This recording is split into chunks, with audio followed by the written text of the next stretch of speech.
안녕하십니까, 트래블러 평택점입니다. 자, 오랜만에 제가 영상을 올리는 것 같습니다. 요 근래 좀 바빴습니다.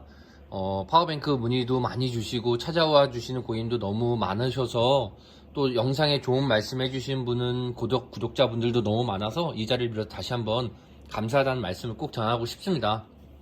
파워뱅크 관련된 문의사항 있으면요, 언제든지 답글 주셔도 되고요, 우측 상단에 있는 트래블러 평택점으로 편하게 전화 주시면은 친절히 상담 드릴 수 있도록 하겠습니다.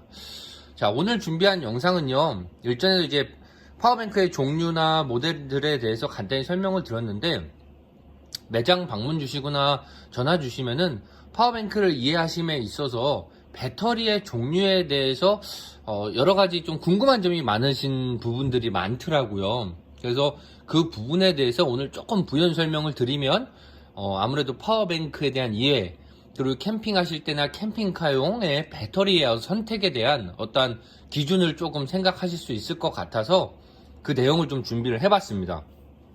자, 그럼 파워뱅크, 배터리, 뭐가 다르냐, 뭐 이렇게 말씀해 주시는 분들도 있는데요. 어떻게 보면은 같은 뜻이긴 합니다. 파워뱅크가 배터리이기도 하고요, 배터리가 파워뱅크이기도 합니다. 이게 무슨 말씀이냐면요, 조금 더 구분을 줘서 설명을 한번 드려볼게요. 파워뱅크는 배터리를 가지고 이와 같이 캠핑에서 쓸 수 있는 상품화를 한 제품이라고 보시면 좋을 것 같습니다. 이렇게 이 안에는 배터리 셀들이 들어가 있는 거고요, 외관에 어떤 이런 적산계라든지 12V 출구, 뭐 3.0 USB 연결 부위, 충전 단자, 대전류 단자, 이런 어떤 인풋 아웃풋의 단자대들이 BMS와 함께 배터리셀과 어떤 상품화되어 있는 제품을 파워뱅크라고 저희가 보통 씁니다. 근데 그냥 상식적으로 일종의 배터리이기 때문에 그냥 배터리, 뭐 파워뱅크 이렇게 편하게 말씀을 해주시는데, 굳이 차이를 말씀드리자면은 그런 개념이라고 보시면 되고요. 이 안에 들어가 있는 것들이 배터리셀 혹은 그런 것들이 배터리라고 할 수 있습니다. 왜 이 구분을 설명드리냐면, 배터리가 생각보다 종류가 많습니다. 어떤 재질로 만드느냐에 따라 배터리의 종류가 좀 나눠지고요, 그에 따라 어떤 사용의 특성들이 좀 다르기 때문에 그 부분에서 혼선이 있으신 분들이 있어서 오늘은 그 점을 좀 설명을 드리도록 할게요. 배터리 하면 가장 먼저 떠오르는 배터리가 있죠. 저희가 보통 차량에서 사용하는 차 시동을 걸 때 사용하는 시동 배터리가 있죠. 기본적으로 납축전지라고 합니다. 납축전지라고 하는 배터리를 가장 많이 보시고 많이 접해 보셨을 거예요. 보통 리드 스토리지 배터리라고 해서 이제 납축전지라고 이야기를 하는데요. 사실 이 납축전지 안에도 종류가 많습니다. 그 안에는 일반 그냥 차량 시동에 사용하는 일반적인 납축전지도 있고요, 그리고 산업용으로 사용하는 어떠한 고출력의 어떠한 꾸준한 방전이 가능한 산업용 제품이 있습니다. 보통 산업용 납축전지를 딥사이클 배터리라고 이야기를 하죠. 두 제품의 배터리가 외관은 상당히 비슷하게 생겼습니다. 이제 꺼머디틱 해가지고 이렇게 네모난 각형의 일종의 많이 보셔왔던 그런 배터리들이 대부분의 납축전지를 일컫는 배터리인데요.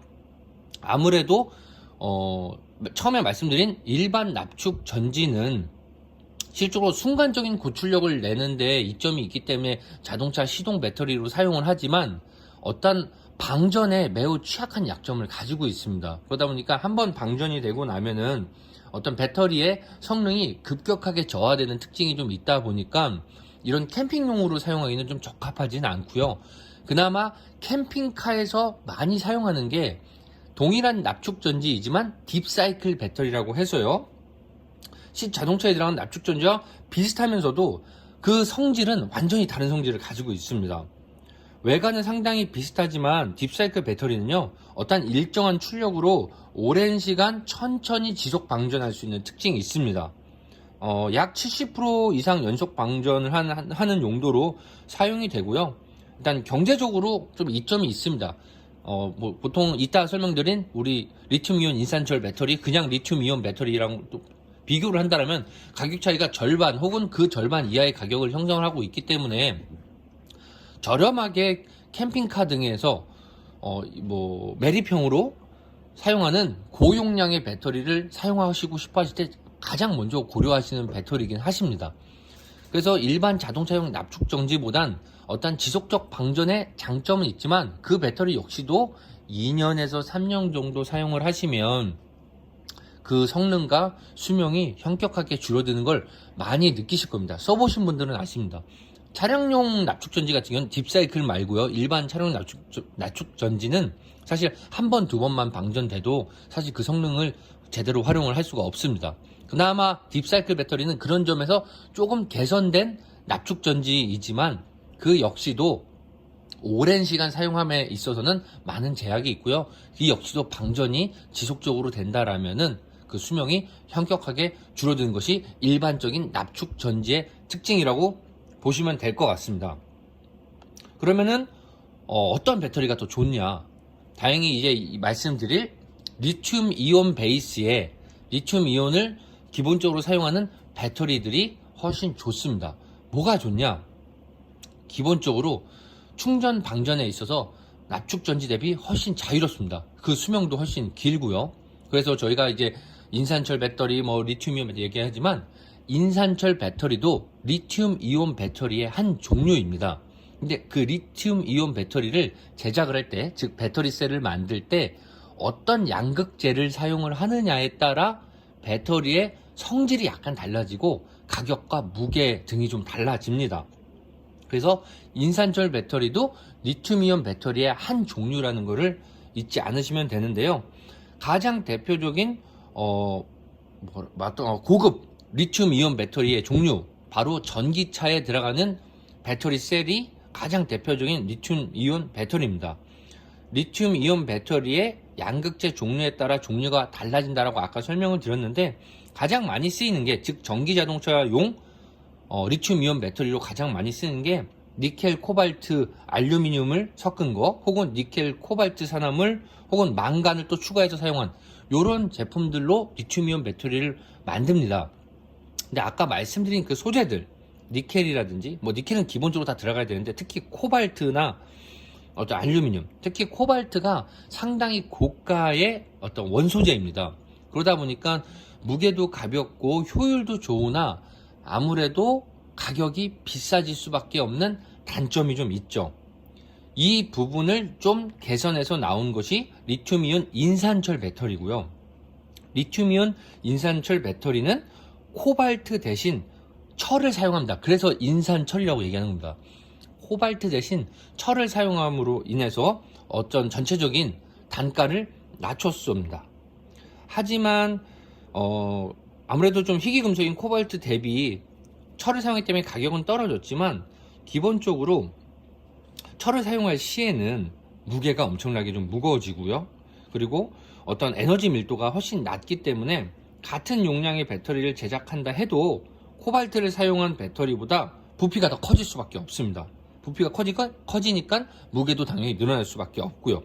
그러다 보니까 우리 파워뱅크 인산철을 만든 편을 들으면 엄청나게 무겁다고 말씀하시는 이유가 바로 양극재 중에 한 부분을 철이 들어가기 때문에 그렇습니다. 그래서 무겁다는 거 이해하시면 될 것 같고요. 하지만 인산철 배터리도 리튬 이온 배터리의 한 종류라는 거, 하지만 비싼 코발트 부품을 철로 대체해서 가격을 좀 낮춘 거, 일반적인 코발트가 들어간 리튬 이온 배터리로 파워뱅크를 만든다면 정말 좋습니다. 좋지만 가격이 아주 많이 비싸집니다. 지금 인산철을 사용한 파워뱅크도 기존의 납축전지 혹은 딥사이클 배터리 대비 가격이 많이 높다라고 이해하시는 분들도 많이 계세요. 사실입니다. 하지만 아까 말씀드린 기본적인 리튬이온 배터리의 장점, 충전, 완전 방전에서 훨씬 자유롭다는 점, 그리고 효율이 지속적으로 나온다는 점, 출력, 즉 10%대 아주 낮은 잔량까지 사용함에 있어서 어떤 출력이 현격하게 떨어짐에 어떤 저하가 없다는 거, 이런 부분들의 장점들 때문에 리튬이온 배터리가 납축 전지 딥사이클 배터리보다도 훨씬 파워뱅크라든지 어떤 캠핑용으로 최적화되어 있다라고 설명드리는데, 코발트를 사용한 고가의 리튬이온 배터리를 사용할 시에는 파워뱅크의 단가가 너무 올라가기 때문에 코발트를 철로 대체하여 만든 리튬이온 배터리가 바로 리튬이온 인산철 배터리입니다. 그래서 이 부분에 대해서 인산철 배터리는 그럼 리튬 이온 배터리가 아닙니까? 라고 말씀해 주시는 분들이 간혹 있어서 요걸 제가 설명을 드린 거고요. 인산철 배터리도 다시 말씀드리지만 리튬 이온 배터리의 한 종류입니다. 단 어떤 양극재를 조금 더 저렴한 소재를 써서 가격을 좀 낮췄고, 그래도 비싸다라고 느끼시겠지만 그래도 가격을 좀 낮춘 거고요. 대신 무게와 부피가 좀 더 커질 수밖에 없는 단점이 있으나 대부분 차량으로 이동을 하셔서 차량에 싣고 다니시기 때문에 그 부분은 크게 어떤 어려움으로 체감하기는 쉽지 않으실 수도 있을 것 같습니다. 그래서 제가 납축전지서부터 리튬이온 배터리, 그 납축전지 안에 어떤 종류가 있는지, 어떤 일반 납축전지, 딥사이클 배터리, 리튬이온 안에서도 어떤 양극재를 사용해서 만든 배터리 셀이 들어간 리튬이온 배터리인지, 인산철 배터리는 그 어떤 리튬이온 배터리인지 이런 부분을 전체적으로 좀 설명을 좀 드렸습니다. 그래서 보통 저희가 취급하고 있고 시중에서 많이 사용하는 파워뱅크에 들어가는 리튬이온 배터리는 리튬이온 인산철 배터리입니다. 그래서 요거를 참고하시면은 좋으실 것 같습니다. 그래서 오늘은 어떤 세세한 제품에 대한 리뷰보다는 기본적인 배터리 셀에 대한 이해도를 높이기 위해서 제가 알고 있는 정보를 영상으로 담아서 좀 공유를 드리고자 이 영상을 제작해 봤고요. 아마 이런 부분들이 향후에 파워뱅크를 구매하심에 있어서 뭐 저희 쪽에서 구매해 주시면 더 좋지만, 혹시라도 또 다른 데서 구매하실 때도 이런 배터리 원소재에 대한 어떤 차이, 혹시라도 판매자가 설명함에 있어서 이런 부분에 대한 온전한 설명이 없다라면 소비자분들께서 이해하시는데 좀 어려움이 있으실 테니까 제가 이 영상을 좀 만들어 봤고요. 특히 지금은 납축전지, 즉 딥사이클 배터리를 이용해서 아직도 특히 캠핑카 같은 경우는 많이 사용하시는 고객분들이 있으세요. 요즘같이 날이 좀 추워지면서 그 효율과 성능이 더 급격하게 떨어지는 걸 많이 느끼셔서 찾아오시는 분들도 많으신데요. 이번 기회에 한번 리튬이온 인산철 배터리로 파워뱅크 혹은 캠핑카에 내장되어 있는 어떤 캠핑카용 배터리를 교체해 보시는 것을 한번 추천해 드리고 싶습니다. 과거에 대비 가격도 많이 저렴해졌고, 한번 사용을 해보시면 그 지속적이고 안정적인 출력이 정말 마음에 드실 겁니다. 그래서 배터리의 종류에 대해서 좀 설명을 드려봤고요. 추가적인 질문사항이라든지 현재 사용하시고 계신 배터리의 교체에 대한 어떤 문의가 있으실 때는 이 우측 상단에 있는 트래블러 평택점으로 언제든지 연락 주시기 바랍니다. 구독, 좋아요 꼭 부탁드리고요. 네이버 카페 검색해 보시면 트래블러 평택점 카페도 존재합니다. 파워뱅크 관련된 정보 및 기타 캠핑 용품들 정보들이 많이 업로드 되어 있으니까요. 한번 들어오셔서 한번 둘러보시는 것도 추천드립니다. 자, 그러면은 오늘 영상은 여기서 마치도록 하겠습니다. 시청해 주셔서 감사합니다.